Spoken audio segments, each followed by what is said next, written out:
மார்க்சியவாதம் என்றொரு வாதம் உண்டு. காரல் மார்க்ஸை மையமாக வைத்து மார்க்சியவாதம் இந்த மனித சமூகத்திலே உருவாகிறது. புத்தரை மையமாக வைத்து புத்த மதம் உருவாகிறது. கொன்ஃபூசியஸ் என்று சொல்லப்படுகிற ஒரு தனி மனிதனுடைய பெயரில் கொன்ஃபூசியஸ் என்று சொல்லப்படுகிற ஒரு மதம் உருவாகிறது. நாம் வாழுகிற இந்த மிக பிரம்மாண்டமான இந்திய திருநாட்டில் இந்திய நாட்டை மையமாக வைத்து இந்து மதமும் உருவாகிறது.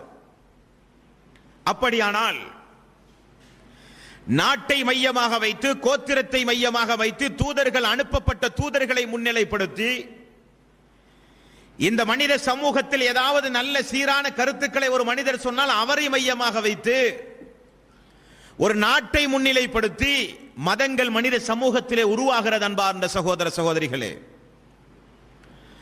ஆனால் இஸ்லாம்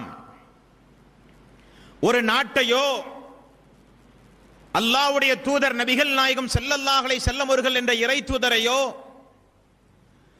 அரபு பேசுகிற மக்களையோ அல்லது முஹம்மதியார்கள் என்று சொல்லப்படுகிற ரசூல் ஸல்லல்லாஹு அலைஹி வஸல்லம் அவர்களை பின்பற்றுகிற மக்களை முன்னிலைப்படுத்தியோ இஸ்லாம் தோற்றுவிக்கப்பட்டதா என்றால் அல்ல. இஸ்லாம் இறைவனால் மனித சமூகத்திற்கு வழங்கிய ஒரு வாழ்க்கை நெறிமுறை திட்டம்.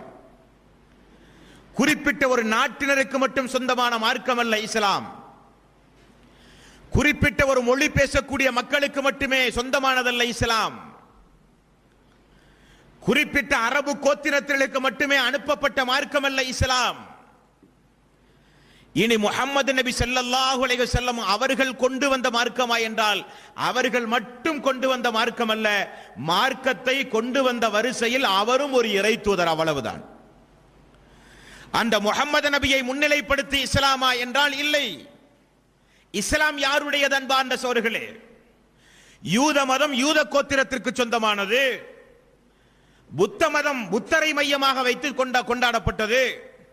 இந்து மதம் இந்திய திருநாட்டை மையமாக வைத்து முன்னிலைப்படுத்தி கொண்டாடப்பட்டது. இயேசு பெருமானை முன்னிலைப்படுத்தி கிறிஸ்துவ மதம் உருவானது. இஸ்லாம் யாரை முன்னிலைப்படுத்தி உருவானது? இஸ்லாம் எங்கிருந்து உருவானது? இஸ்லாம் யாருக்குரியது? 3வது அத்தியாயத்தின் 19வது வசனத்தில் இறைவன் கூறுகிறான், இன்ன தீன இன்தல்லாஹில் இஸ்லாம்.